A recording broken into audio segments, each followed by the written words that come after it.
that is going to be performing during the Star Awards, as well as sharing his production and beats with us at the Beatdown.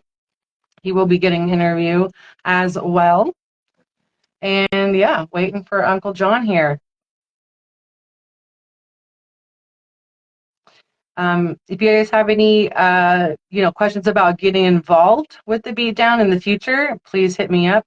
You can just DM me personally on Instagram. You can also call me directly at 201-743-8772. And here we go with Uncle John.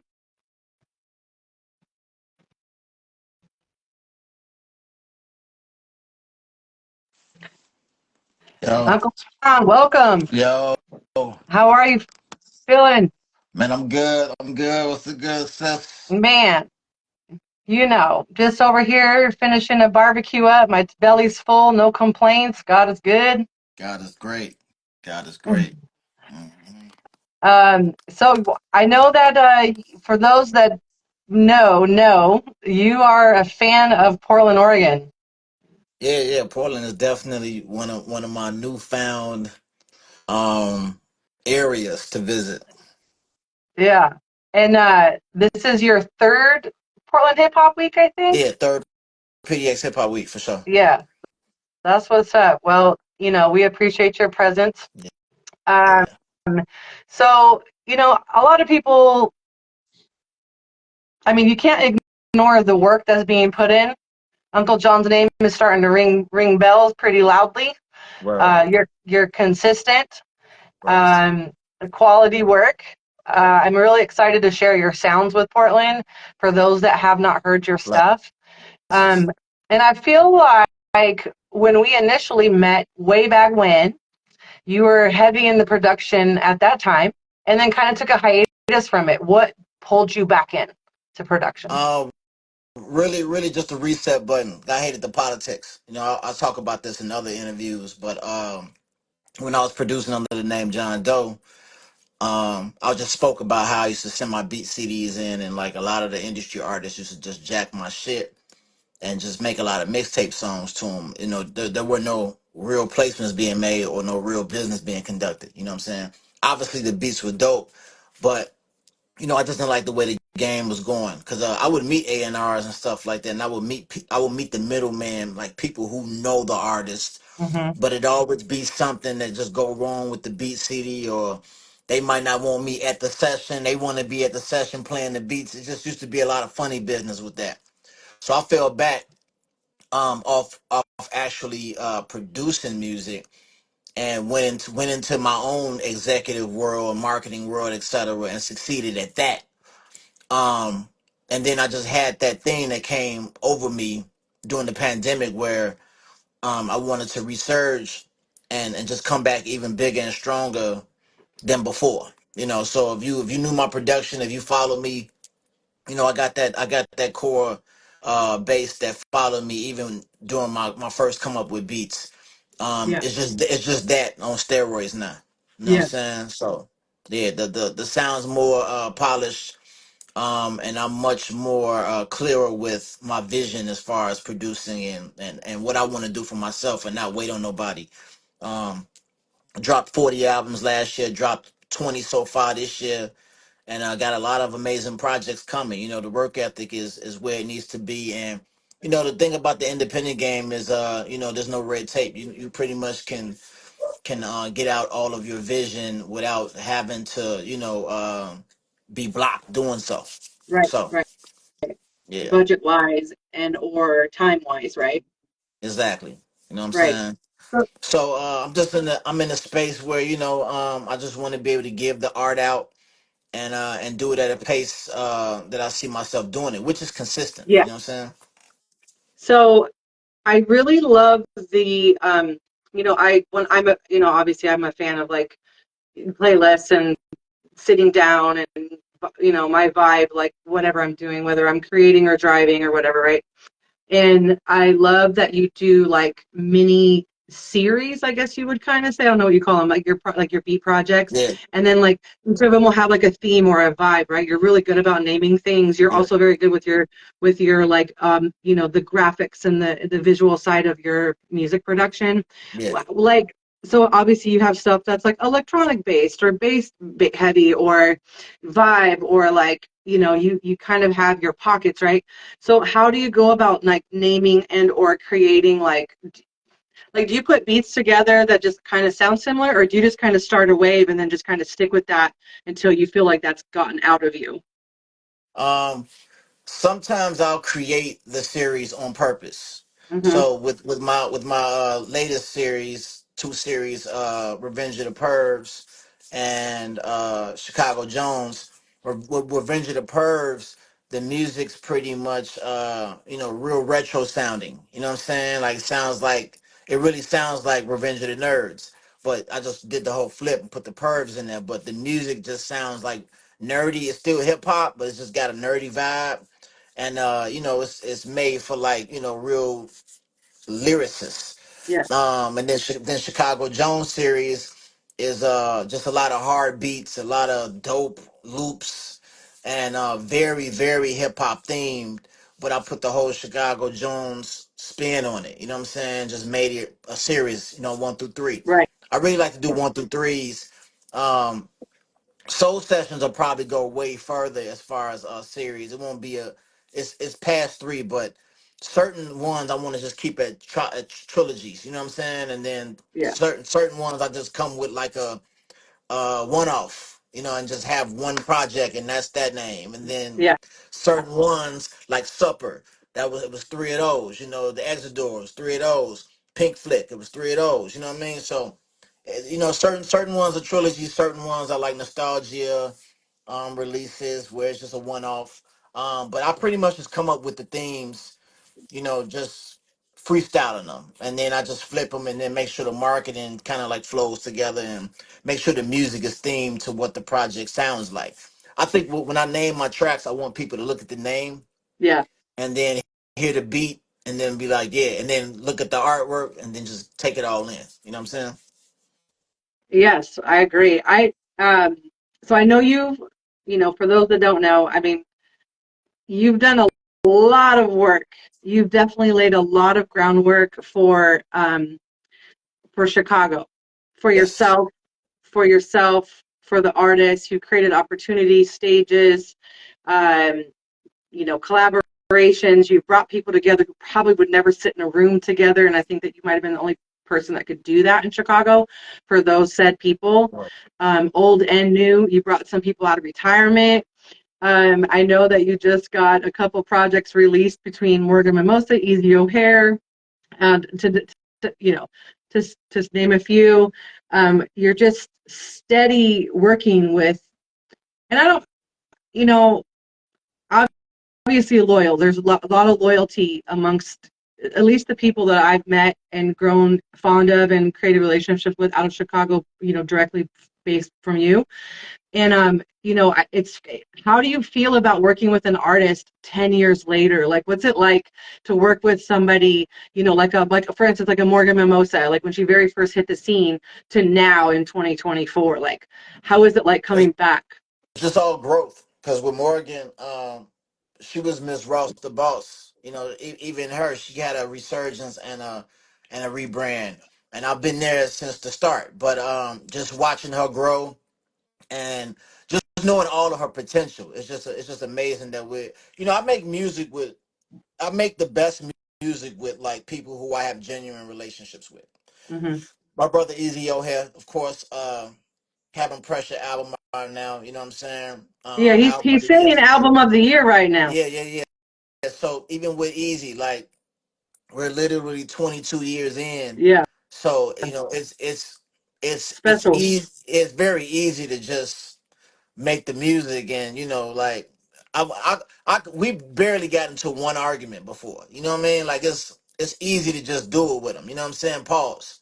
Um, but I'm genuine with relationships, and I think that that's what makes the music good. Like when I get to know an artist and spend time with the artist, the music will come out better versus like sending the beat and not really knowing the artist personally, and it's just different, Yeah, when you're working with artists that you like really have special relationship or special bond with versus somebody you just working with and you barely know about them.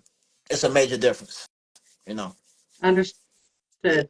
So, so I know that you won't say no to money, but if somebody came to you and was like, "Oh, I want that one track," um, hmm now I know the answer to this, but for those that don't know you or have never worked with you, how do you feel about just selling somebody one of your tracks versus working with Just them? depends on the situation, really. I'm always about the artist, like just interested in knowing like what that's gonna. At this point, I think I want the music to still make sense. I'm not really fond of politics at all. I just would rather do everything politic free. Um, of course, paper gonna do what it do, but I still want some passion with the paper. You know what I'm saying? Right, right. All right. If anybody has a question for Uncle John, please put it in the comments. If if you could describe one of the most unique situations, places, or experiences that inspired a track, is there anyone that stands out to you? Like where Yeah, you're, yeah. Uh, when I went to this spot called the Baha'i Temple, it's in Wilmette, Illinois. The Baha'i Temple. They have a few of them all over the world, but this particular temple, it's like northern suburbs of Chicago. And I have a track on a tape that I made called Robot John, called Sleepwalking. I think that's what it's called, Sleepwalking or Sleeping. It's something about sleep, yeah. and the sample's speaking on sleep. When I visited that spot, it was late at night and I was sleepy. And man, it just gave me when I sat and made this track, all I can think about was that moment when I experienced the Baha'i Temple. I was really sleepy, but I stayed because I was so amazed at the architecture of the spot. It took 30 years to make this spot. Wow. And I was just amazed by the architecture of the spot, like just amazed at the way it looked, because they had a whole garden 360 around it, and the building was just amazing. And I was sleepy the whole time I'm looking at it, like, but I stayed because I was so amazed at the vibe of the spot. You know what I'm saying? Mm-hmm. And this is the type of temple that welcomes every religion. Mm-hmm. That's another reason why I was interested in it. And after like Mm-hmm. visiting and everything, it kind of woke me up like a little later, like I wasn't sleeping no more. You know what I mean? You So yeah, were re-energized. yeah. That's what's up. So what's one thing you're looking forward to when you return to Portland next week or this week? Dropping the vibes. I'm gonna do something a little different. I'm gonna switch it up. It won't be just beats. You know what I'm saying? That way, people can hear the production different ways. So I'm looking forward to that.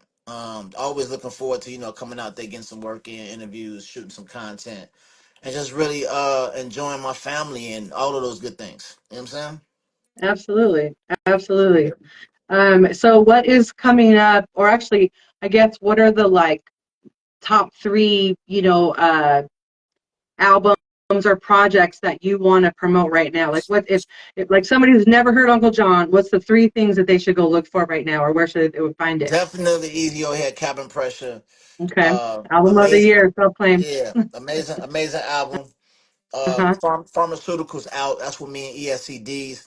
But I have the South of 402 album dropping in a month, Okay. and then I came back crazy with that one. All my South of 4 albums are the only time you'll hear Uncle John rapping.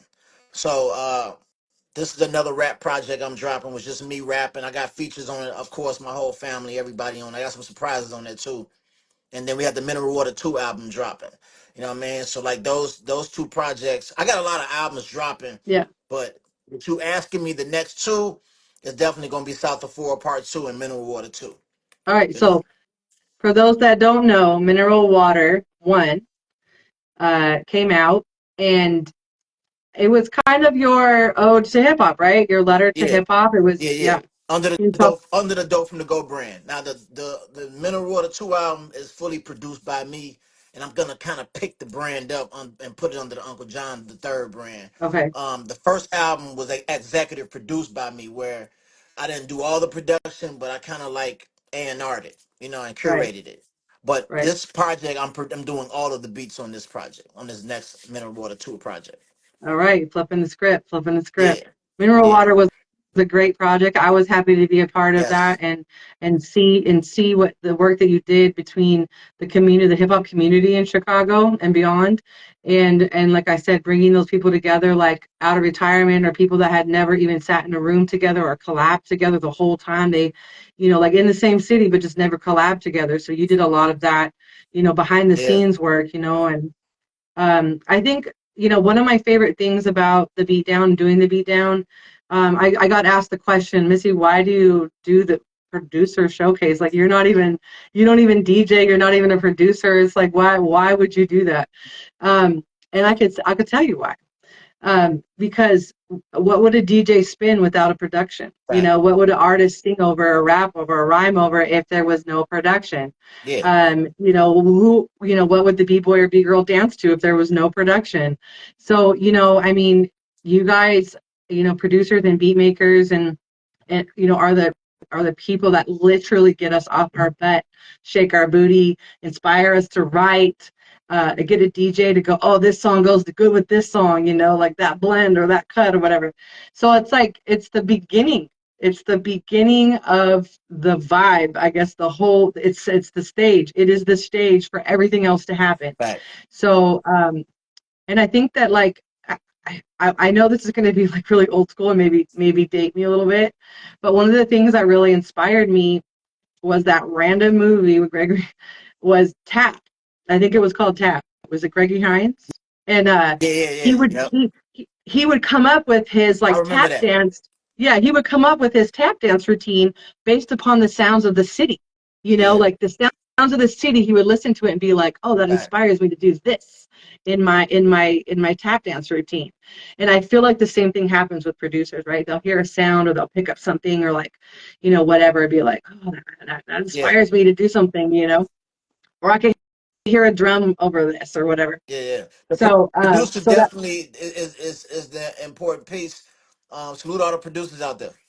yeah, absolutely.